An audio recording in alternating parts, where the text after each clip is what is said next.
recuerdo que después de que el vehículo temporal se desvaneciera en el futuro, tuve una visión de Marty diciéndome que había regresado del futuro. No, esto no es Regreso al Futuro. Esto es Futuro Imperfecto. Desde el estudio de Los Salares, bienvenidos a nuestra radio de Alcalá de Henares.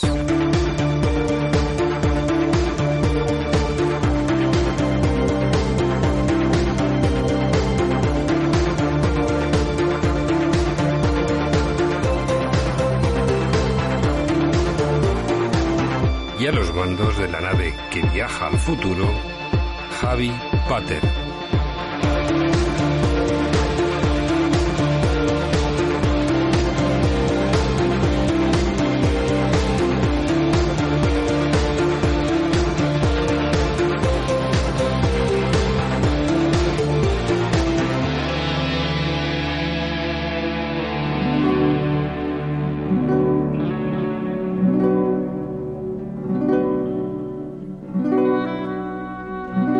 Futuro Imperfecto, radio podcast de Alcalá de Henares, Madrid. Una radio cercana, pero abierta al mundo. Os ofrecemos contenidos de cultura, reportajes, música y, en definitiva, una radio para informaros de todo aquello que sucede en nuestra ciudad, con miradas puestas al pasado o al presente, de personajes ilustres o acontecimientos históricos destacados o incluso menos conocidos. En definitiva, cualquier tipo de evento que para la ciudad haya significado un aporte cultural e histórico muy importante. Futuro Imperfecto Radio. Un viaje único. Una experiencia única.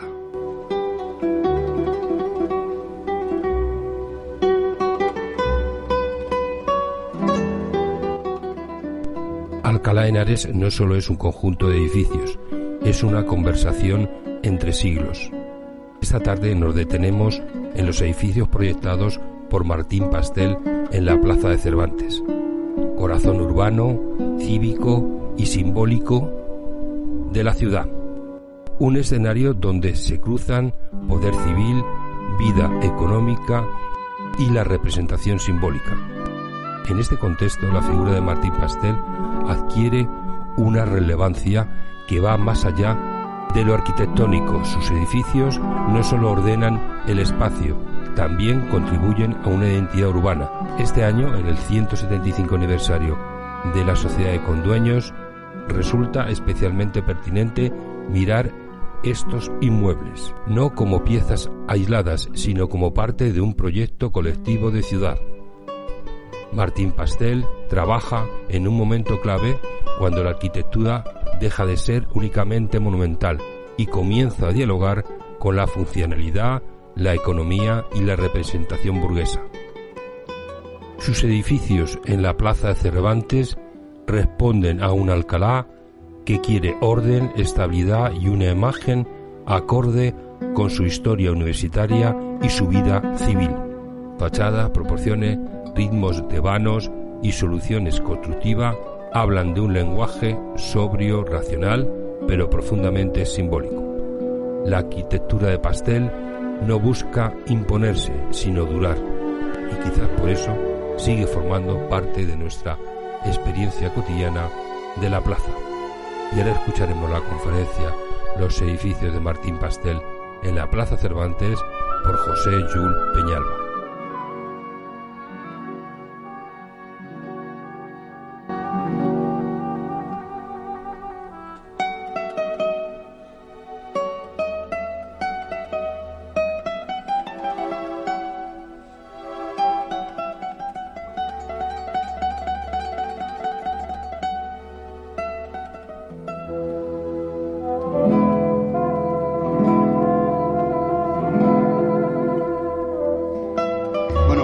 Gracias y también por la asistencia. He visto muchos amigos, conocidos, entonces bueno, me siento como en familia.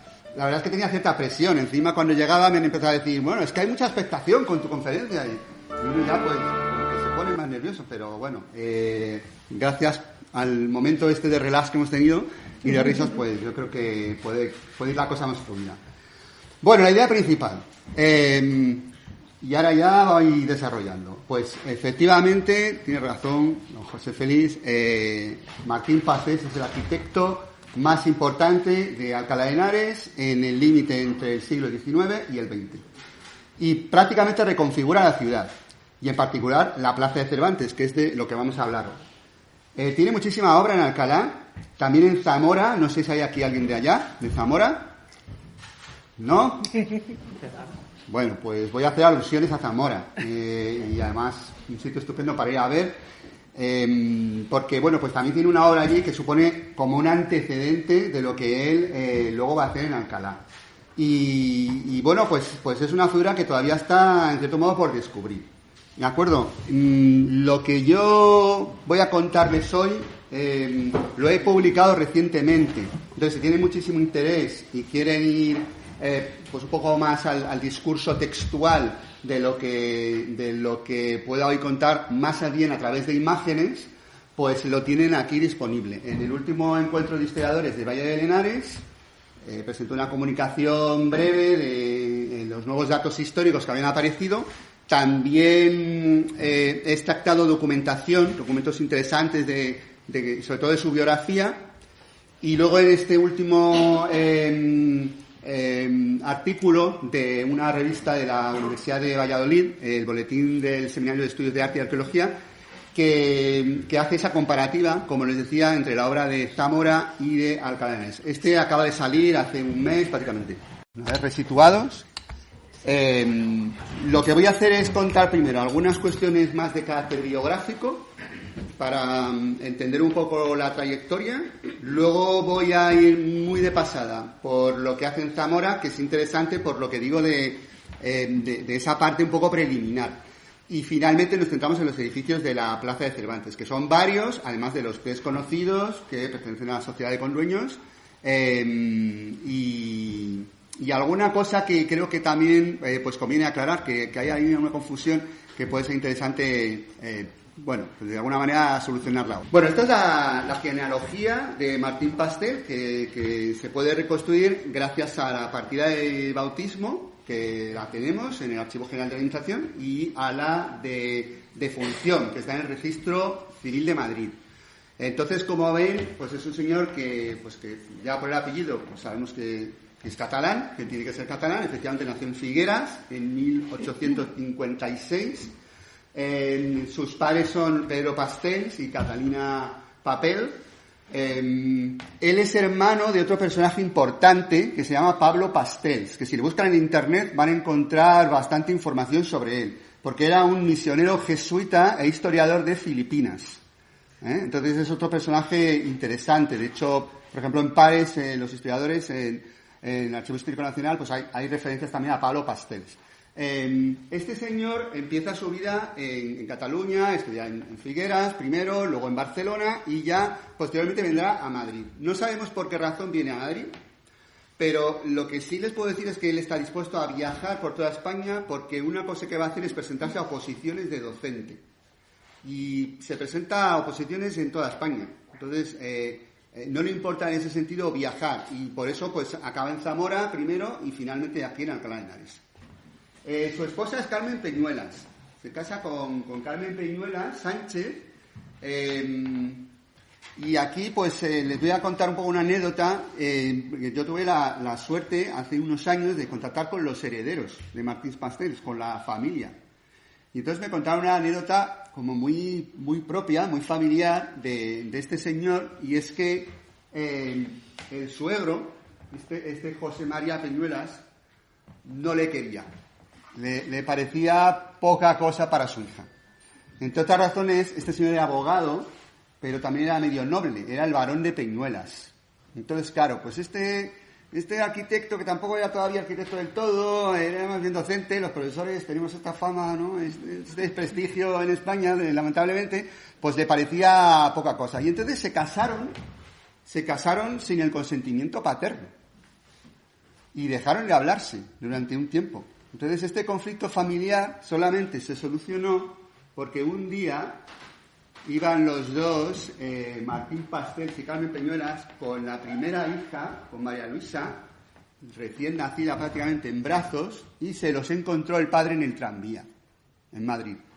Y entonces ya, pues claro, lógicamente ve al bebé, la perdonó, y aquí pues todo fenomenal, y a partir de entonces sabemos que colaboran y que se deben llevar bien, porque hay otra documentación que revela que ambos, el suegro y Martín Pastel, fueron accionistas de la Ciudad Lineal, de Arturo Soria. O sea que al final parece que las cosas volvieron a su cauce. Bueno, gracias a este contacto familiar, he conseguido estas fotografías que me legó la familia. Este es Martín Pastel, ya mayor, con su mujer, con Carmen Peñuelas, en dos de las fotografías, y con las 3 hijas, que hemos dicho, se llaman María Luisa, Mari Carmen y Catalina. Entonces estas 3 son las 3 que quedan ahí, que están secundándole en su despacho de la casa que tenía en la calle Misterios, en Madrid, que esto está en la zona de García Noblejas, en aquella época era el distrito de Canillejas. Esto que tienen aquí son las certificaciones académicas, el currículum académico de Martín Pastel. El primero es el título de licenciado en Ciencias, porque este señor lo primero que hizo fue estudiar en la Universidad de Barcelona Ciencias. Después viene a Madrid a hacer el doctorado en Matemáticas. Y este es el título de doctor en Matemáticas. Este señor fue doctor en Matemáticas. Y su pretensión era esa, era dedicarse a la docencia de matemáticas. De hecho, pertenecía a la Sociedad Matemática Española. Pero, bueno, pues por circunstancias de la vida, o porque era una práctica bastante habitual, pasa a estudiar en la Escuela de Arquitectura. Esto lo hacen más arquitectos. Por ejemplo, aquí en Alcalá de Henares hay otro arquitecto que trabaja, que es Adolfo Fernández Casanova, que es el que hace el Salón de Plenos del Ayuntamiento. Y sigue exactamente el mismo itinerario formativo. Porque la Escuela de Ciencias, la Facultad de Ciencias, era una especie de preparatoria, se considera una especie de preparatoria para acceder a la Escuela de Arquitectura. Entonces hay varios arquitectos del siglo XIX que hacen esto. Y Martín Pastel es lo que hace.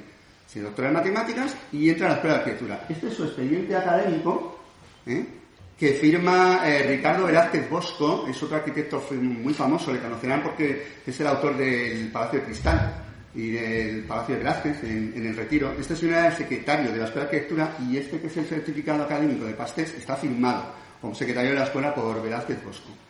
Esta relación es interesante porque los dos lógicamente se conocieron, luego fueron compañeros en la Escuela de Arquitectura, y bueno, va a haber alguna cosa interesante por ahí. Entonces, resumiendo, él estudia primero en Figueras, como decía, bachiller de artes, luego la licenciatura de Ciencias en Barcelona. Tenemos constancia de que simultanea estudios mientras está haciendo la licenciatura de Ciencias con otros estudios en la Escuela de Bellas Artes de Barcelona y en la Escuela de Arquitectura de Barcelona.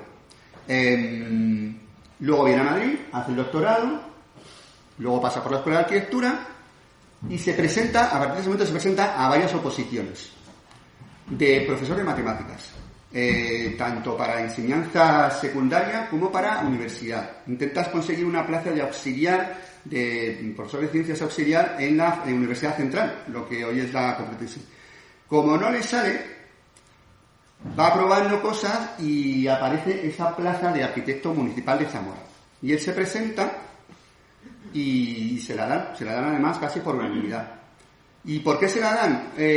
Bueno, pues porque eso de ser doctor en matemáticas y arquitecto debía de vestir mucho en aquella época. No había muchos arquitectos, no había arquitectos técnicos trabajando para el Estado. O sea, había una carestía importante. La Escuela de Arquitectura, de hecho, se funda a mediados del siglo XIX con la idea de generar una mayor cantidad de arquitectos. Y luego, además, en Pastel hay una cosa que hace, eso está en el documento de tu casa, que es que cuando él obtiene el título de arquitecto lo registra en la Academia de San Fernando. Es una manera de decir, bueno, que yo soy arquitecto reconocido por la Academia de Bellas Artes de San Fernando, no solamente titulado por la Escuela de Arquitectura. Entonces, a partir de ese momento, él se va a presentar siempre como arquitecto por la Academia de San Fernando. Y eso ya era, pues, una cosa que vestía mucho, ¿no? Entonces, le dan la plaza de Zamora, está 3 años allí, ahora vemos algunas cosas que hace, y luego viene a Alcalá de Henares en 1889, y aquí va a ser arquitecto municipal hasta 1923. Y mientras que es arquitecto municipal aquí en Alcalá, va a seguir opositando y va a conseguir esas plazas que tanto anhelaba de profesor. Primero en la Universidad Central de Ciencias, concretamente de dibujo aplicado a las ciencias físico-químicas. Esa es un poco la plaza que obtiene, ¿no? Y después en la Escuela de Arquitectura, que acaba siendo catedrático de resistencia de materiales hidráulica. ¿De acuerdo? O sea, que compagina la labor de arquitectura con la de profesor. Y de hecho en sus diseños arquitectónicos, ahora vamos a ver algunos, pues es verdad que tiene un perfil como muy matemático, o sea, muy geométrico. A veces no entra en detalles, son líneas, mediciones, cosas muy básicas. Hace la Plaza de Toros de Zamora, por ejemplo. Hace esta iglesia, que es una iglesia neogótica, que vamos a ver ahora, la iglesia de las Marinas. Tiene también mucha obra urbanística, concretamente planos de regularización, por ejemplo este de la Plaza de Santa Olalla. Zamora, como todas las ciudades históricas, tiene un casco urbano medieval, constreñido, lleno de codos, de salientes, y entonces esta serie de proyectos de alineación, de regularización de la trama urbana, pues son muy frecuentes a lo largo de todo el siglo XIX, tanto en Zamora como en otras ciudades medievales. Tiene también una obra muy curiosa, que es esta especie de tumba, de panteón funerario, dedicado a don Ramón Martínez, que era secretario del Ayuntamiento. O sea, el Ayuntamiento financia la tumba del secretario que lleva durante muchísimos años trabajando para la función pública. Esto yo creo que ya ahora no se da de ninguna manera, pero bueno, el Ayuntamiento paga esto. Y luego hay una cosa que también que interviene, que es negativa, que es el derribo de la puerta de San Torcuato, que era una de las puertas amuralladas que cerraban el recinto de edad. Las murallas en general se consideran como un freno al desarrollo, al progreso en el siglo XIX, y hay esa tendencia de demolerlas, de quitarlas. Bueno, este es el plano de la Plaza de Toros de Zamora, que voy a tener que agradecer públicamente a mi chica, Sonsoles Hernández, que está ahí sentada, porque ella fue la que encontró el plano. Nos fuimos una tarde, bueno, una jornada entera, mañana y tarde, a Zamora, al Archivo Histórico Provincial, y estuvimos vaciando prácticamente todo lo que había de Martín Pastels. Y lo encontró. ¡Ay, es este, no! Digo, ¿has encontrado el plano? Y efectivamente, aquí lo tenemos. El plano es mucho más bonito que la obra en sí, porque la obra de la Plaza de Toros de Zamora, el valor artístico que tiene, pues es bastante reducido. Además está enfoscada, tuvo un deterioro bastante importante durante la guerra y después, y entonces hoy en día pues es una obra muy funcional. Pero el plano es un ejercicio de geometría aplicada simplemente maravilloso. Es un modelo de racionalismo arquitectónico, es decir, buscar la funcionalidad absoluta de un edificio en el que hay que dejar muy claras las entradas, dónde están los vomitorios, toda la circulación de la gente que acude a los festejos taurinos. Y aquí hay otra cosa interesante, esta es la sección, que es el empleo del hierro. Es algo que es importante que hace Martín Pastels, que es el primer arquitecto que introduce sistemáticamente el empleo de hierro en Zamora. Lo hace en arquitectura doméstica y lo hace también aquí, por ejemplo, las columnas de hierro que sujetan la pérgola, la barandilla, ese tipo de detalles. Para entonces era muy novedoso, era un nuevo material industrial que empezó a utilizarse en la arquitectura y hasta entonces no se había hecho. Este es el otro edificio singular que tiene, que es el convento de las Marinas. Es un convento de franciscanas que tenía su localización en otra zona de Zamora, en el casco histórico. Cuando la Revolución Gloriosa de 1868 son exclaustradas, las monjas pleitean con el Estado, consiguen que se les indemnice y con ese dinero compran las casas del Marqués de Villahón. Y en esas casas instalan su nuevo convento, donde ha estado hasta hace muy poquito, que por el número tan escaso que eran, pues han sido trasladadas.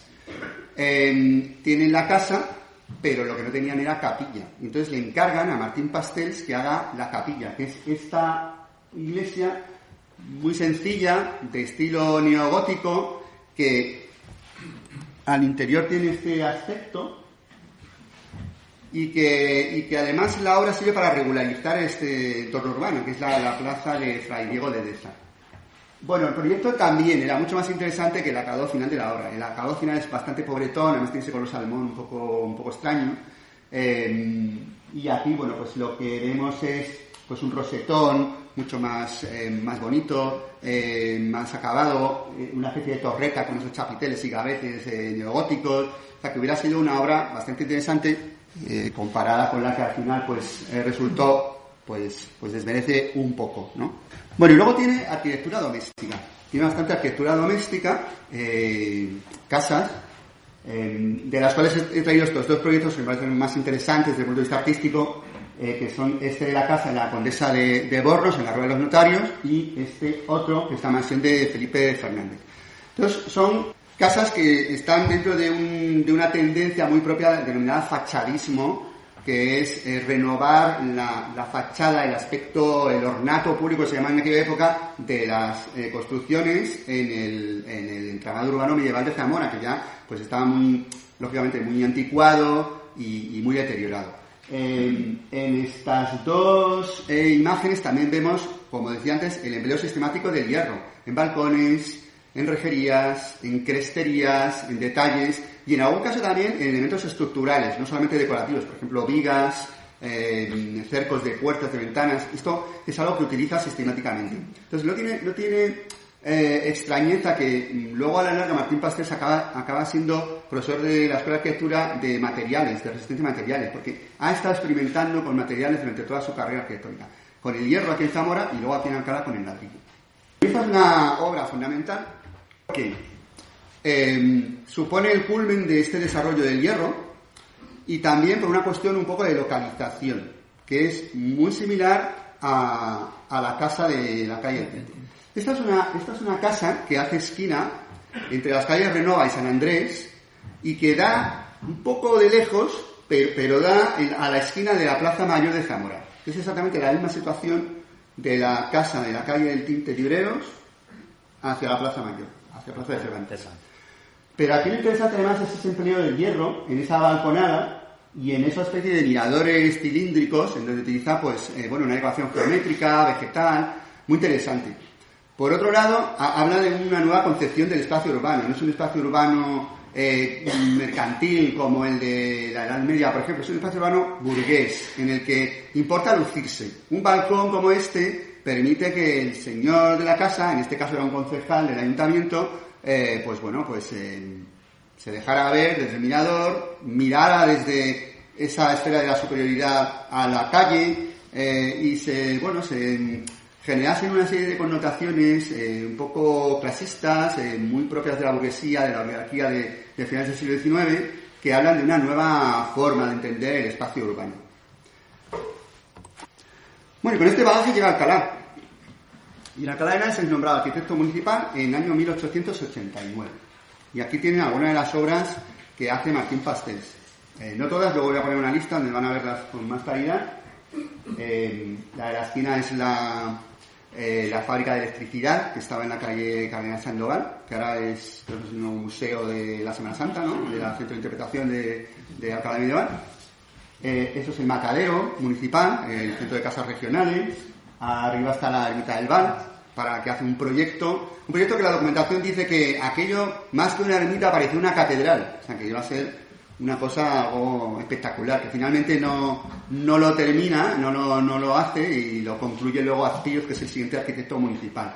Tiene este proyecto de casa, en la típica mansión burguesa, como las que acabamos de ver, que estaba esto en el Paseo de la Estación, la Quinta de San Luis.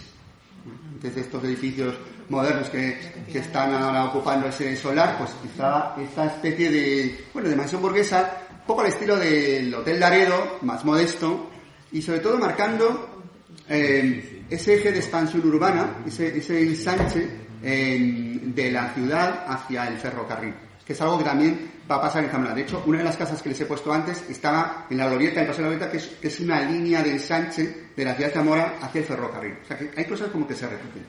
Bueno, este es el Paseo Librero, la casa de la que nos está hablando, y un panteón que hay en el cementerio municipal, además de toda la cerca y el planeamiento, la ampliación del cementerio municipal. Eso también es suyo. Y la estatua de Cisneros, que ya sabemos que se colocó aquí en el pozo de este patio en el que estamos durante un tiempo y que también hace el estudio y el diseño para poder instalarlo, pues Martín Pastés. Bueno, tenemos muchísima documentación. Afortunadamente, en el archivo municipal conservamos una enorme cantidad de planos y de documentos y de licencias de obras expedidas por Martín Pastels. Estos son 2 ejemplos, no he traído más porque sería muy abundante y además el tema de la conferencia es otro, pero esto son 2 ejemplos de las obras urbanísticas que proyecta Pastels. Por ejemplo, la calle Empecinado, que estaba llena de esquinazos, de salientes, muy típico de un entramado urbano medieval, y que él trata de regularizar mediante esto que se llaman planes de alineación, que son muy típicos del urbanismo del siglo XIX. Probablemente habrán estado en París, muchos de ustedes, y habrán visto estas grandes avenidas, ¿no?, que parecen una impronta, ¿no?, una espectacularidad urbanística enorme, ¿no? Bueno, pues todo eso se hace en el siglo XIX, merced a una serie de disposiciones que ordena el barón Haussmann, y que, bueno, prácticamente demuelen la mayoría de las casas medievales de París y establecen esos grandes bulevares que entendemos hoy. Entonces, esa idea de la alineación, de la regularización urbana, pues esa se implanta prácticamente en todo el mundo mediterráneo. Está muy asociada luego a la construcción de los ensanches. Y en el caso de Alcalá de Henares, pues hay un ejemplo de las 2 cosas que les digo. De la regularización de la trama urbana original, que son esos planes de alineación, y de la creación de los ejes que marcarán los ensanches de la ciudad. Este que tiene abajo es el Paso de la Estación. Ahí en el centro, esa casita que queda marcada es el Palacio Laredo. ¿De acuerdo? Entonces, al final, Martín Pastels va a ser el responsable de reorganizar toda la trama urbana de la ciudad, transformando el interior. Muchas de las calles que se regularizan, se alinean, por ejemplo, se regulariza la altura de los soportales, la altura de los edificios, todos los recovecos y salientes que va a haber, se higieniza la ciudad, se evitan focos de infecciones, por ejemplo, espinazos, acumulación de basuras. Todo eso entra dentro de la política de policía urbana, que se llama entonces, que lidera Martín Pastels. Eso en el interior de la ciudad, pero en la periferia, todos los ejes que marcan el desarrollo de la ciudad hacia la línea del ferrocarril, que es por donde se expande la ciudad en el siglo XIX, los hace Martín Pastels. Es decir, hace el Paso de la Estación, hace toda la trama de la Cruz Verde, hace el Parque O'Donnell, hace el camino de Ajalbir, hacia el cementerio y más allá. O sea, todos esos son ejes perpendiculares a la vía del ferrocarril. Lo mismo que en Zamora. Esa expansión de la ciudad hacia el ferrocarril, hacia el progreso, hacia la industrialización. Un poco la mentalidad. Bueno, yo les he puesto unos ejemplos, pero les dejo que lean tranquilamente todo lo que hace Martín Pastels en Alcalá de Henares, que es muchísimo. Y ahora, en este momento, Josué nos ofreció una diapositiva con todos los trabajos de Martín Pastels. Lo dividió en 3 secciones: edificios de nueva construcción, reformas urbanísticas e intervenciones en monumentos históricos.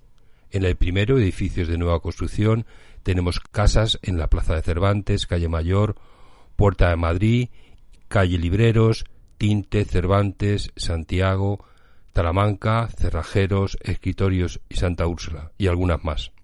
Cementerio Municipal de San Roque, Quinta de San Luis, Círculo de Contribuyentes, Fábrica de Luz en la calle Cardenal Sandoval, Kiosco de Hierro de la Plaza de Cervantes, Matadero Municipal, y en reformas urbanísticas, alineación de calles y plazas, regulación de soportales, empedrados de calles y alcantarillado, ordenación de la Plaza de los Santos Niños, el entorno de la Iglesia Magistral y la calle Empecinado, Boulevard de la calle Libreros, urbanización del Paseo de la Estación y de las Eras de San Isidro, ordenación en torno a la Cruz Verde, ordenación de las perpendiculares a la vía del ferrocarril, camino del cementerio y, por último, intervención en monumentos, Ermita del Val, Convento de San Juan de la Penitencia, Colegio de San Agustín, Iglesia de Santa María, Convento de los Dominicos de la Madre de Dios, Hospital de Antezana, Puerta de Madrid e instalación de la estatua del Cardenal Cisneros sobre el pozo de la universidad. Bueno, es un poco impresionante, ¿no? Sí. Es decir, que realmente transforma la ciudad, modifica la ciudad. Le da tiempo para ello. Lo hubiera hecho en Zamora seguramente también, pero está 3 años y todo lo que no pudo hacer, todo lo que inició allí, lo hace en Alcalá. Claro, al final, desde el 89 hasta el 23, son 3 décadas que casi que le da tiempo de hacer muchas cosas, ¿no? Pero ciertamente, tanto a nivel de edificaciones nuevas, es difícil pasear por Alcalá y no encontrarse una casa de Martín Pastels. De verdad. en todas esas calles que les he comentado. Interviene también en el patrimonio histórico, reforma urbanísticamente de la ciudad, o sea que es una obra bueno, también. Bueno, vamos a centrarnos en la Plaza de Cervantes. Pues todo esto que he marcado con globos son edificios de Martín Pastés.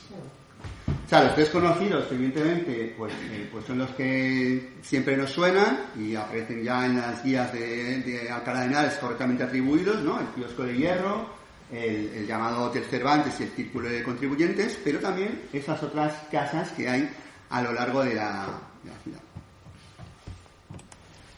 Bueno, voy a empezar con la casa a la que hemos alusión. Esta es una casa que... A ver, un momentito. La chuleta. Bueno, esta es una casa que es de 1899, ¿de acuerdo? Tengo por aquí un documento interesante sacado del registro de la propiedad que me cedió muy gentilmente José Félix, en donde se dice que se construyó sobre el mismo, sobre el solar, por cuenta de doña Rosa Mata y Martín, la casa de nueva planta bajo la dirección del arquitecto de la Real Academia de San Fernando, don Martín Pastés y Papel, y por el maestro de obras don Nicolás Fernández de las Heras, concluyéndose las obras de aquella en el mes de junio de 1899. Esta casa en particular, pero aquí les he anotado los otros números de la Plaza de Cervantes, en donde también hay construcciones, y los promotores son los sucesivos propietarios, además de los Huerta, pues Silverio García Parra, que fue concejal y alcalde de Alcalá de Henares, Severiano Loeches, Ángel Gallego, en estas fechas. ¿Cuál es la finalidad de estas intervenciones? En algún caso hay construcción de nueva planta, pero mayormente es reforma de fachadas, reorganización de los vanos y las alturas, alineación a la calle urbana, y sobre todo esto que se llamaba, en la terminología de la época, en la documentación de la época, ornato público. Bueno, digamos desde esa localización, esquina Tinte Libreros, entrando por la plaza, la primera que nos encontraríamos sería esta, la Casa Cafestina, que es esta cafetería que todos conocemos de siempre, y que, bueno, pues no es un edificio especialmente llamativo, y el plano, como les decía, que además está cortado, no está entero, porque falta una línea de ventanas que luego se amplió, pues el plano pues no dice mucho. ¿Por qué? Pues por lo que decía antes, por esa formación matemática de Pastés, en donde muchas veces era una cosa sencilla, línea de colocar, aquí hay que reordenar los vanos porque están las ventanas desalineadas y regularizar un poco la fachada. Esta es un poco la idea, el planteamiento. Esta es la siguiente casa que tenemos, que es muy parecida a la de la esquina, con Libreros, y también a otra que hay en la calle Talamanca, el mismo tipo de juego arquitectónico del material de ladrillo, ¿vale? Esta casa es una construcción de 1894 y el propietario era Ángel Gallego, ¿vale? Y tenemos también el plano en el que no se aprecia esa manera de organizar los ladrillos, lo que es el aparejo, porque es una cosa mucho más sencilla, o sea, digamos que esa parte decorativa viene después. Esta que es muy interesante, que es el antiguo ayuntamiento, o sea, la casa consistorial estaba aquí. De hecho, no sé si van a apreciar la columna con el escudo famoso de Alcalá, pues esa casa es propiedad de Severiano Loeches, y la documentación del expediente es bastante interesante, porque lo que viene a decir es que lo que quiere es construir una casa de nueva planta y regularizarla con la otra que tiene al lado, inmediata, que es esta. O sea, queda así. El lienzo completo queda así. O sea, regulariza las fachadas en altura, en formato, introduce esas rejerías, los balcones parecidas, y bueno, pues hace que se modernice, por así decir, ese lienzo de la Plaza de Cervantes.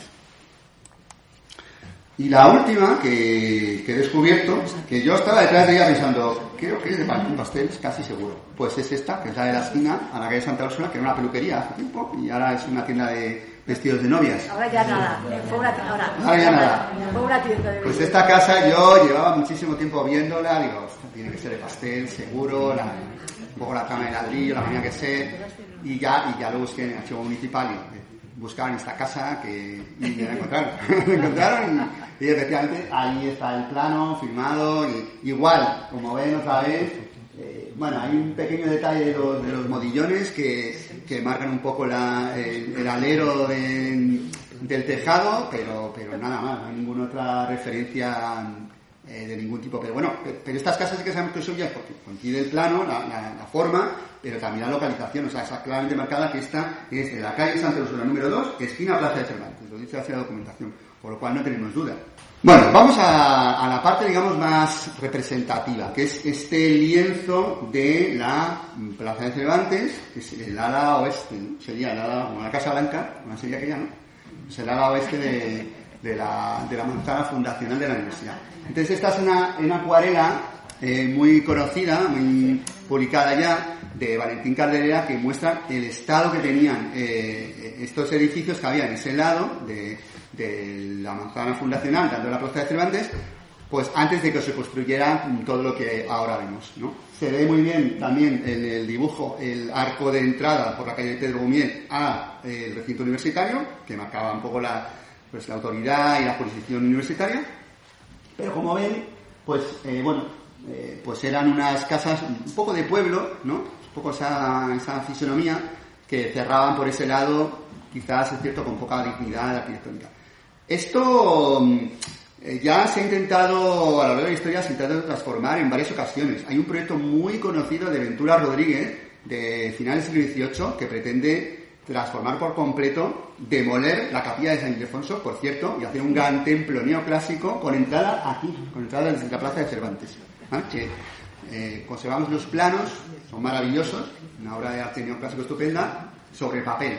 Afortunadamente no se llevó a cabo. Y luego en las guías antiguas de Alcalá, esto, por ejemplo, el Liborio de la Costa de la Torre, me parece que era recordar, una de estas sí que se cita aquello como unos casucos informes y de baja calidad que cerraban la plaza, ¿no? Por eso no. O sea que hay como una cierta, un cierto menosprecio hacia estas construcciones, con lo cual la idea de dignificarlo, pues ya desde el siglo XVIII y luego posteriormente en el siglo XIX, pues finalmente se llevaría a cabo. Sin embargo, voy a empezar por una cosa que no es de Pastels, a pesar de lo que se piense, que es la casa de 1888. La he titulado así, no sé a falta de otro nombre mejor, porque es como se llama hoy, el restaurante Hotel 1888. Pues eso hay gente que piensa que es de Pastels, pero no es de Martín Pastels, es de José Vilaplana. Entre otras razones, porque no estaba Pastels en 1888 en Alcalá de Henares, estaba en Zamora todavía. Pero es que además tenemos el plano. ¿De acuerdo? Entonces, bueno, esta foto es muy interesante, es una de estas fotografías antiguas de la Plaza de Cervantes porque se ve la casa que ya está construida, pero no lo que hay detrás, es decir, no está ni el Círculo de Contribuyentes ni el Hotel Cervantes, está todavía con ese aspecto un poco pueblerino o anticuado que hemos dicho antes. Bueno, esa casa la promueve la Sociedad con Núñez y se encarga de hacer a Gregorio Mínguez. Este es el contratista, el albañil que la hace. Pero el arquitecto es José Vilaplana. Lo que ocurre es que durante el proceso en el cual se está construyendo muere José Vilaplana, que es un maestro de obras interesante, tiene bastante obra aquí en Alcalá, y entonces tiene que sustituirle este Manuel Díaz Falcón, que actúa como arquitecto municipal, por cierto, justo antes de la llegada de Castro. Bueno, se construye bastante rápido, en apenas un año. El aspecto que tiene hoy, pues ya lo ven, sería este. Hay una cosa interesante en la documentación, no de la Sociedad de Conluños, sino del ayuntamiento, que es esto que les marco aquí, ese esquinazo. Porque aquí hay un debate de, oye, la casa, ¿cómo la alineamos? Esto era muy importante. O sea, una casa de nueva construcción, se destruye lo que hay, entonces, ¿dónde lo alineamos? Y claro, la primera hipótesis es, pues cogemos la fachada de la capilla de San Ildefonso y tiramos la línea hasta la Plaza de Cervantes. Pero el ayuntamiento dice que no, porque recorta el ancho de la calle. ¿No? Tampoco gran cosa, 50 centímetros, 60 centímetros, pero hay esa idea de que esto puede ser un problema para la circulación y que mejor no. Entonces tiene esa especie de requiebro que es producto de esta regularización urbanística, esta alineación forzada por parte del ayuntamiento. Bueno, este es el plano de José Vilaplana y la imagen les he puesto al lado para que la comparen. ¿De acuerdo? Vale, vamos al primer edificio propiamente de Martín Pastel, que es el Círculo de Contribuyentes, que es un edificio que también promueve la sociedad de condueños, cuyo proyecto, lo vamos a ver ahora, es del día 2 de marzo de 1893 y que se construye en un periodo absolutamente supersónico, diría yo. O sea, en casi 6 meses está ya construido. El 1 de septiembre se inaugura. Con un presupuesto que inicialmente es de 37.700 pesetas y que se va a más del doble. Entonces, este es un edificio muy controvertido, sobre el cual hay una oposición importante, ¿vale? El edificio, primeramente, quiero que reflexionen sobre ello, es una perfecta expresión de los anhelos de la oligarquía complutense por significarse, por tener un espacio de representación social, un espacio de ocio privado y claramente diferenciado en un sentido muy clasista con respecto a la población. O sea, que aquí se construye un edificio para una sociedad de ricos, porque es esto, los mayores contribuyentes. Inicialmente va a ser una sociedad mercantil, un círculo mercantil, al final le dan este nombre y bueno, hay un acuerdo tácito entre la sociedad de condueños y el círculo por hacerse el edificio aquí, en esta localización. Bueno, aquí hay un claro ejemplo de... Yo sé que juego a domicilio. Creo que me den mis palabras, pero esto es un ejemplo típico de catequismo del siglo XIX. Que es un poco lo que pasa. ¿Por qué? Es que lo voy a explicar, bien. O sea, la mayoría de los socios del círculo de contribuyentes son condueños, concejales del ayuntamiento, y Martín Pastel es condueño, socio del círculo y arquitecto municipal. Claro, ¿cómo no se va a hacer esto en 6 meses? Y menos tiempo. Es que es una cosa que la pongo de cajón, ¿no? Entonces, bueno, en esta trama, lógicamente hay una controversia importante. Y en el momento se discute con ello. Y que además creo que es importante que se discutiera. En las actas de la sociedad de condueños hay este texto que ya ha sido reproducido. Esto lo ha estudiado muy bien mi amigo y compañero de facultad, Roberto González, yo lo he comentado. Y también un artículo muy interesante de Javier Rubio en Asambleas Complutenses en el año 2011. O sea que esto ya, no lo digo yo, esto ya se ha contado. Entonces aquí, pues se dice esto, que claro, que construir aquí una cosa, pues va contra los fines de la sociedad de condueños, que era preservar la manzana universitaria. ¿Por qué? Pues porque el edificio está en ese espacio que marcaba como un círculo, que es en el lateral de la cabecera de la capilla de San Ildefonso, donde estaba la sacristía de la capilla, que es ese espacio que hay con 6 columnas. Estas columnas que describe este señor Martín Esperanza, que es uno de los condueños que se opone a la obra, como un espacio con unas columnas y un techo que eran preciosas, parecidas a las del Salón de San Diego de la Archivo Central, con lo cual tendríamos que pensar que es tardomudéjar, plateresco, estaríamos un poco en ese contexto histórico-artístico. No sabemos cómo eran, en todo caso, pero parece que tenían ese valor significativo. Sí que hay aquí como una especie de, como de referencia un poco vaga de que no, es que esa sacristía donde el cardenal decía misa, en todo caso decía donde se vestía, que es la función de una sacristía, o dar los camisarios, donde se vestía para ir a la misa a la capilla de San Ildefonso, seguro. Pero bueno, al final, pues, lógicamente hay este debate. Y entonces, bueno, pues este señor se opone vehementemente, predicando un poco como Juan Bautista en el desierto, ante el resto de los socios, para que no se lleve a cabo esta construcción, o se construya en otro sitio, ¿no? Y bueno, pues finalmente no se consigue, porque bueno, tenemos el edificio construido hoy como está, ¿no?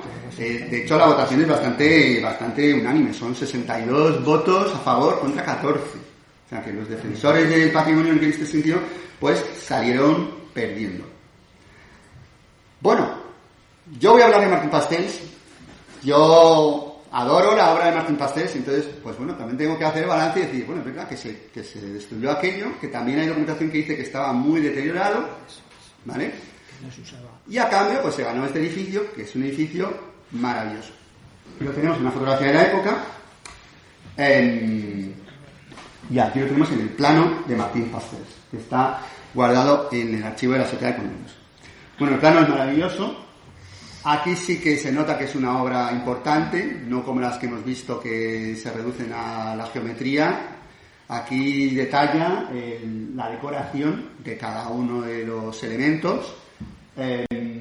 Y bueno, y dispone, como veis, la planta sótano, la planta baja, con las diferentes dependencias que va a tener la sociedad para el disfrute de sus socios. O sea, hay un salón de baile, hay un salón de billares, hay salas de reuniones, hay un salón para familias, están las terrazas. Las terrazas son muy importantes en este edificio porque implican de esa manera, como los miradores de la Casa de Zamora, de asomarse, de ser visto, de lucirse las señoras con estos vestidos de la época, frente a la población un poco llana, ¿no? Entonces, es un edificio que está muy bien pensado desde el punto de vista conceptual, desde el punto de vista de las funciones a las que responde de esa oligarquía de la época. Una oligarquía, por cierto, que no lo he comentado, creo que se va a ver mejor en otra diapositiva, que es una oligarquía esencialmente terrateniente, agrícola. Por eso, en el centro, en el óculo del cuerpo central, hay un barómetro, no hay un reloj u otra cosa, hay un barómetro porque es importante conocer el tiempo atmosférico para la agricultura, para cómo van a ir las cosechas, que era, pues bueno, una de las funciones o las labores principales de esta sociedad de comerciantes y agricultores. Bueno, ahí tenemos un ejemplo de cómo Pastels detalla la decoración en el plano y luego se manifiesta, se expresa en el edificio, ¿vale? La verdad es que prácticamente se copia, se aplica al dedillo. Hay alguna variación. Por ejemplo, no sé si se fijan, a los lados del óculo de ese ático del cuerpo central hay una especie de merlones o almenas, así como escalonadas, que esto es un elemento historicista que podría hacernos pensar que la obra es neomudéjar. Ahora hablamos con eso, que es un tema más conceptual, más complicado. Pero sería el único guiño, el único detalle que nos podría hacer pensar en eso. Aunque finalmente no se ponen en práctica, no se llevan a cabo. En el detalle, por ejemplo, de los arcos de medio punto, que tienen los vanos de ese edificio principal. Sobre todo esta labor de el aparejo de ladrillo colocado, haciendo diferentes juegos geométricos. Bueno, la composición de este edificio es una especie de tríptico, un cuerpo central destacado en altura, donde está la portada principal, y dos laterales simétricas a modo de martillos avanzados, elevados sobre un podio de piedra y con esa balaustrada clasicista que intenta darle pues esa especie de empaque de suntuosidad. Es un edificio con una marcada horizontalidad y en donde destaca sobre todo el uso del ladrillo. ¿Dónde se inspira Martín Pastels? Pues yo creo que se inspira en el Palacio de Velázquez. Tiene un aire al Palacio de Velázquez en cuanto a la composición, que es de Ricardo Velázquez Bosco, que ya les he dicho que es un arquitecto que es conocido, que es compañero luego en la Escuela de Arquitectura, pero esa composición en un cuerpo central elevado en altura y dos laterales, y esa serie de arcos de medio punto y un podio elevado, incluso una balaustrada, aunque no se aprecia en esta imagen, pues todo eso coincide. Sin embargo, donde más se ve la similitud es con este proyecto, que es un proyecto de Martín Pastels para un hotel en la ciudad de Lineal, en Madrid, que me encontré de pura casualidad en el archivo regional de la Comunidad de Madrid y que de hecho no está identificado, ni bien catalogado, pero sí venía firmado. Y bueno, pues eso es lo que nos remite claramente a esa idea de la terraza con la balaustrada y ese cuerpo central destacado que tiene el círculo de contribuyentes. Hay cosas como... la parte de abajo, sí, ¿verdad? El podio elevado, las ventanas así del semisótano, son cosas que son prácticamente iguales. Me queda por descubrir si esta podría ser la casa de Martín Pasteur, porque él se construye su casa por esa zona, por la zona de García Noblejas, esquina García Noblejas, Arturo Soria, calle Alcalá, está por esa zona, la calle Misterios, y aquí tenía su casa, que hoy no se conserva, pero tengo que indagar un poco más. Bueno, y vamos a la cosa conceptual. Porque esto aparece en la buena guía de Alcalá y a veces también pues no se termina de explicar. ¿Es el Círculo de Contribuyentes un edificio neomudéjar? Bueno, vamos a intentar responderlo despacio. Esto es un edificio neomudéjar. Este es el ejemplo característico que ponen siempre los profesores de arte de lo que es un edificio neomudéjar, que es la Plaza de Toros de Las Ventas. ¿Cuándo decimos que es neomudéjar? Pues cuando hay un revival o una revisitación o un neo, por eso se llama así, de un estilo del pasado, en este caso del mudéjar, dependiendo de la zona, con un carácter bastante regionalista. El neomudéjar en Sevilla no es igual que el neomudéjar en Aragón o aquí, en la zona de Toledo. O sea, lo lógico sería aquí ver un edificio parecido a la arquitectura del siglo XIII, XII, XIII, XV de Toledo. Cosas que se ven en el mudéjar son arcos de varios tipos. Por ejemplo, mixtilíneos, lobulados, de herradura, angrelados, como por ejemplo el de la portada principal, y apliques cerámicos. Son muy habituales los apliques cerámicos, sobre todo en Aragón, pero también, por ejemplo, en este edificio.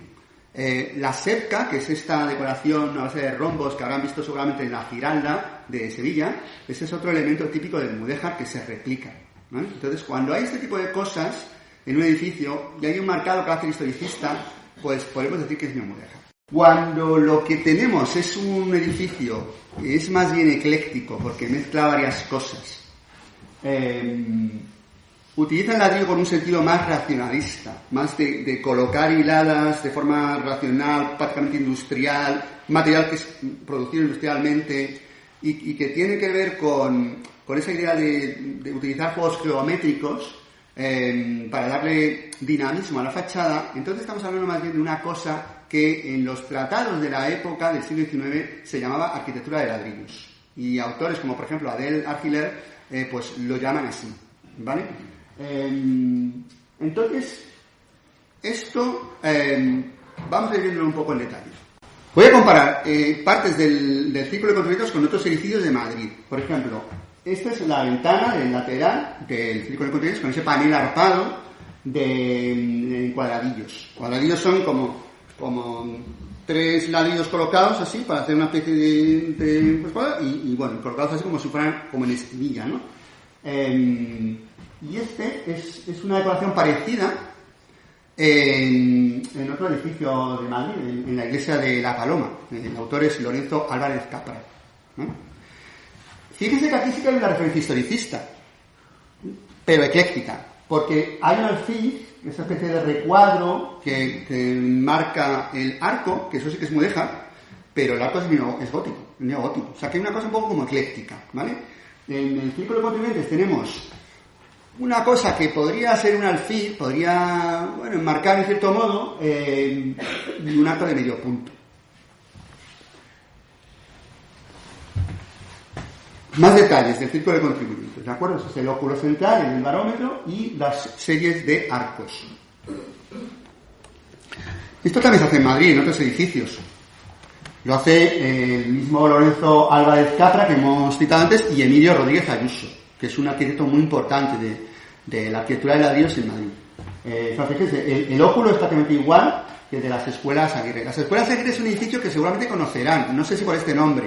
Ahora es la Casa Árabe, está al lado del Retiro. Un edificio maravilloso, con una torre estupenda, que es uno de los emblemas de la arquitectura de ladrillos del siglo XIX. Fíjense estos arcos así como triangulares, es verdad que tienen este remate un poco cuadrangular por encima, por la clave, pero la idea de los arcos triangulares geométricos, pues también se da. Y aquí esta especie de cremalleras están hechas de manera distinta, ¿vale? En el edificio de la Santa Cruz de la parroquia de Santa Cruz de Madrid, pero también es estilo. Entonces, aquí ya empieza a ver como otras cosas, ¿no?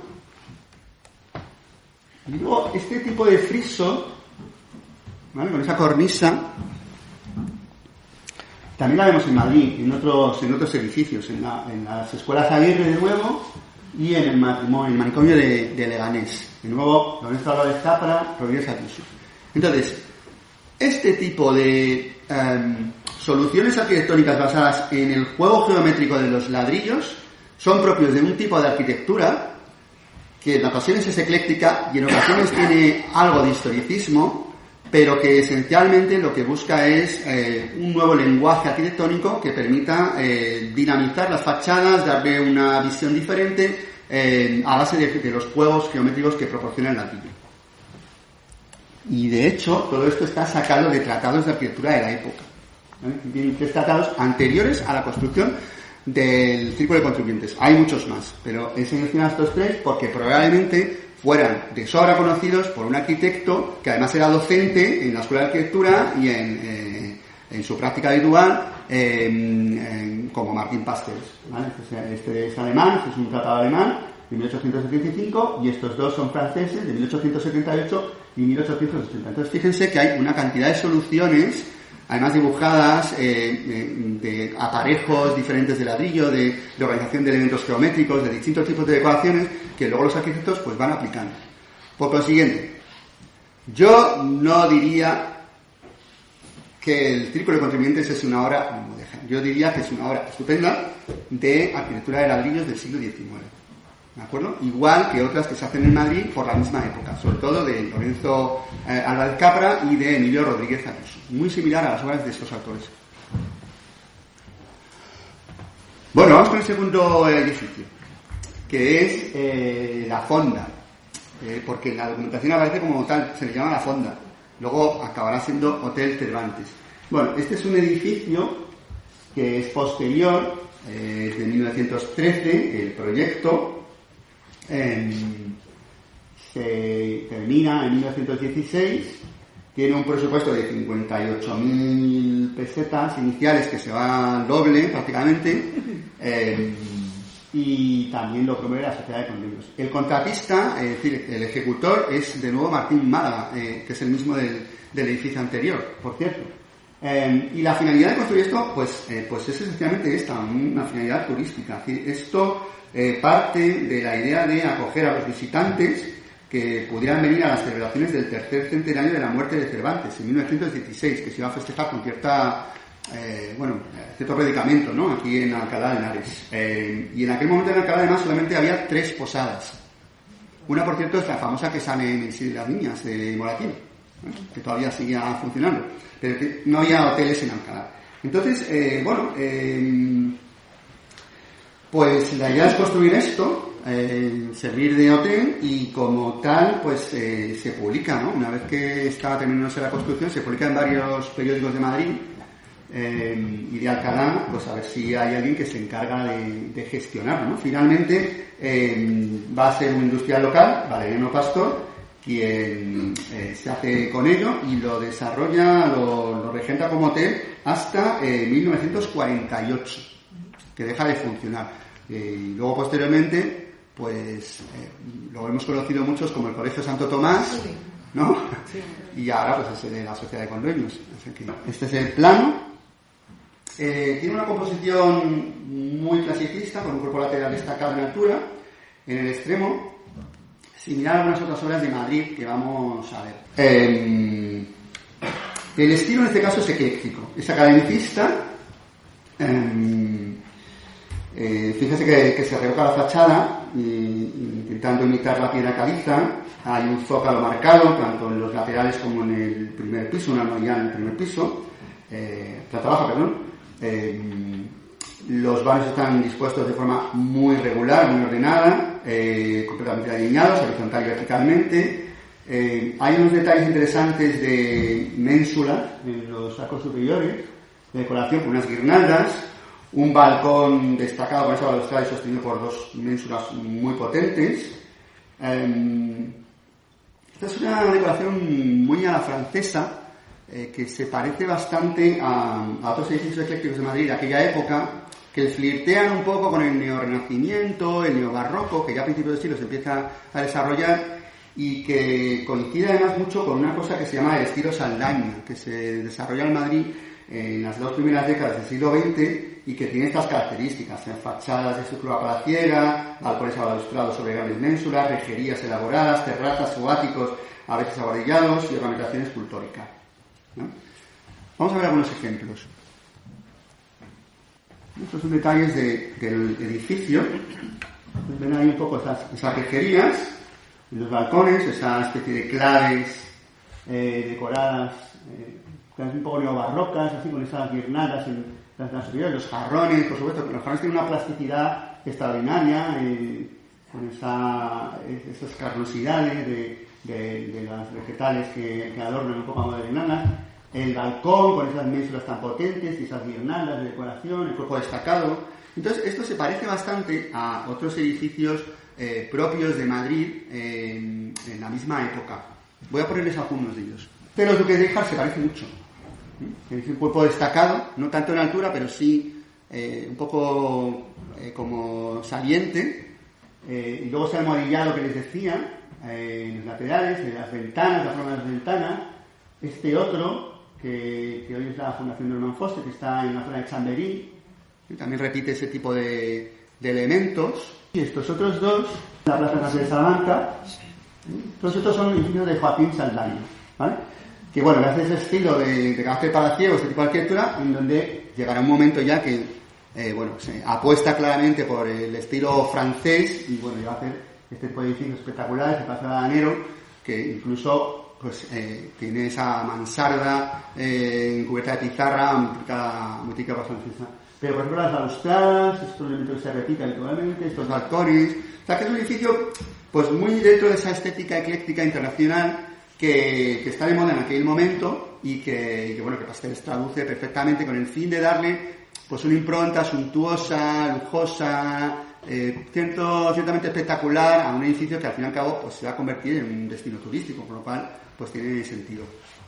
Bueno, y acabo con el kiosco de la música, que sería el último edificio, ya no está en la manzana universitaria, justo enfrente, pero sería la otra gran obra de Pastel. Pues este es una construcción que Pastel la diseña, pero que como se hace en hierro, pues el contratista es un fundidor, se funde en la fundición de Hebreo. Lo promociona el Ayuntamiento de Alcalá y costó 7.800 pesetas, que hoy nos parece un poco casi de risa, ¿no? Se fue a 10.000 pesetas, un poco el exceso. Y bueno, la finalidad es la que sigue teniendo hoy, es decir, que es un edificio que no ha cambiado prácticamente su función ni su aspecto, que es la de ser un escenario para la banda de música, los conciertos y tal. Entonces, esto también obedece un poco pues, al tipo de ocio, de actividad lúdica, característica de esa burguesía del final del siglo XIX, principios del XX, que también aquí en Alcalá, pues igual que en el Círculo, pues se estaba desarrollando y estaba generando esa serie de espacios de representación. Aunque en este caso se trata de un edificio municipal, un edificio que la propia ciudadanía demanda, porque se sabe que había conciertos de música y bailes en la plaza desde la década de 1870, eso está documentado. Y también sabemos que había algunos kioscos de arquitectura efímera previos a la construcción de este. Entonces, era una demanda creciente que la sociedad pues pedía, ¿no? Que hubiera baile, que se pudiera colocar la banda de música, y entonces, finalmente el ayuntamiento lo que hace es esto, en 1897, pues encargar la construcción de este kiosco. Y los modelos, esto lo estudió muy bien Vicente Sánchez Moltó, que encontró el modelo casi exacto de donde se toma inspiración para este kiosco, que es el de Oviedo, el kiosco del Paseo de Bembo, o el Parque de San Francisco, que está en Oviedo, y en donde cambia un poco la curvatura original de la techumbre, que en nuestro caso es plana, pero la decoración, por ejemplo, de la balaustrada y de esos arcos, pues es prácticamente idéntica. Este es el modelo más exacto, más cercano, porque esos otros son proyectos iniciales que se remitieron al ayuntamiento desde la Fundación Ramisi de Bilbao y que no gustaron razón por la cual finalmente se le encargó hacer pasteles. Aquí tiene los diseños. Estos son los diseños del pastel. Entonces, esta es una obra, curiosamente, bastante ecléctica, y en este caso sí, historicista, porque podríamos pensar, ¿no? Una mezcla de hierro, industrial, moderna, no puede volver al pasado, pero en este caso sí que lo hace, porque la decoración de la zona superior, que son unos arcos carpaneles festoneados, esa especie de roleos vegetales, se parecen mucho a la decoración gótico-mudéjar de las yeserías del siglo XV, por ejemplo. Y lo mismo, esa especie de rosas o de florones, esto se ha ido, que decoran el friso. Entonces, es como una aplicación del arte de la yesería, la decoración del dibujo de la yesería al hierro, cual es muy curioso, ¿no? Lo más original sería pues esta zona de la crestería, con esas palmetas de los vértices y el escudo de Alcalá en cada uno de los frentes, y también el detalle de la lira con las trompetas cruzadas, que no sé si se han fijado alguna vez este detalle, que es un poco lo que da identidad al círculo, que es una alusión directa a la función musical. Bueno, pues con esto voy a acabar, pero no quería marcharme sin decir que este año es el centenario de la muerte de Martín Pastels. Y ya que tengo aquí público más o menos entregado, y hay instituciones además relevantes, la universidad, con dueños, instituciones de estudios complutenses, pues voy a aprovechar para animar, invitar... Ah, también, el ayuntamiento, mira qué bien. Pues, a ver si consigues darme una cita con el concejal de Cultura para contarle esto, porque yo creo que hay que hacer una exposición a Martín Pastels. Hay que hacer una exposición retrospectiva que ponga en valor la obra que tiene este señor para Alcalá de Henares, que transformó la ciudad, y que además sería una exposición muy vistosa, muy bonita, porque tenemos una cantidad de planos, de documentación gráfica, de fotografías, la familia nos puede ceder cosas, tenemos contacto con ella, que harían una exposición muy vistosa. Esto no deja de ser una recreación generada con inteligencia artificial, de lo que podría ser, pero quedaría muy bien. ¿Verdad? Está inspirada un poco en la exposición del arquitecto Antonio Palacios, que se hizo en el Palacio de Cibeles, en Madrid, no sé si la conocieron, que es muy interesante. Entonces aquí, bueno, pues una exposición que incluso podría tener alguna especie de elemento interactivo en el cual se pueda ir señalando, como he hecho yo con el mapa, ¿no? De dónde están los edificios de Pastels en la ciudad, ir localizándolos, comparar a lo mejor la imagen antigua con la realidad actual, con la fotografía actual. Pues yo creo que va a ser un proyecto interesante. Yo lo tengo ya perfilado y bueno, pues espero que la colaboración de todos pues permita que pudiera llevarse a buen puerto, ya que estamos en la efeméride correspondiente. Y con esto yo creo que bien, si tiene alguna pregunta, lo que sea, yo me quedo ahora y respondo como muy gustosamente a lo que quieran. ¿Bien?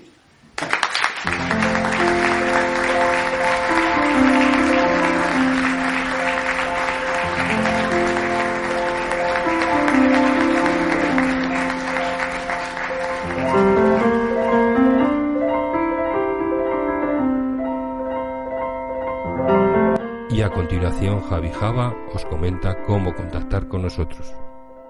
Por correo electrónico futuroimperfectoadh@gmail.com, por la red social X @f_imperfecto, y por las siguientes plataformas: iVoox, Amazon Music, Podimo, Google Podcast, Apple Podcast, YouTube Podcast, YouTube Music, y no dejéis de suscribiros por cualquiera de los canales ya mencionados.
Acabamos de escuchar Albéniz, Granada.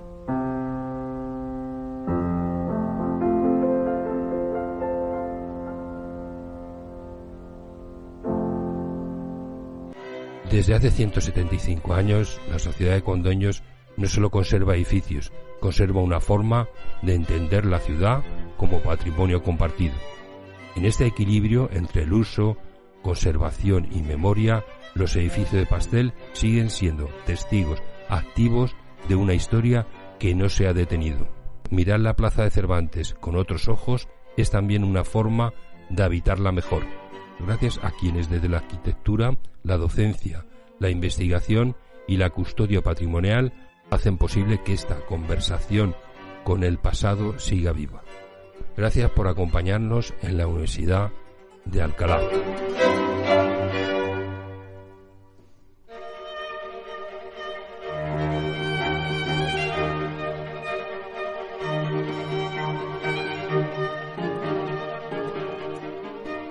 Como decía McFly, si te propones algo, no hay nada que no puedas lograr. Así que súbete a Futuro Imperfecto Radio y celebra un viaje en el tiempo, una experiencia única. Nos despedimos hasta el próximo programa, que espero sea muy pronto.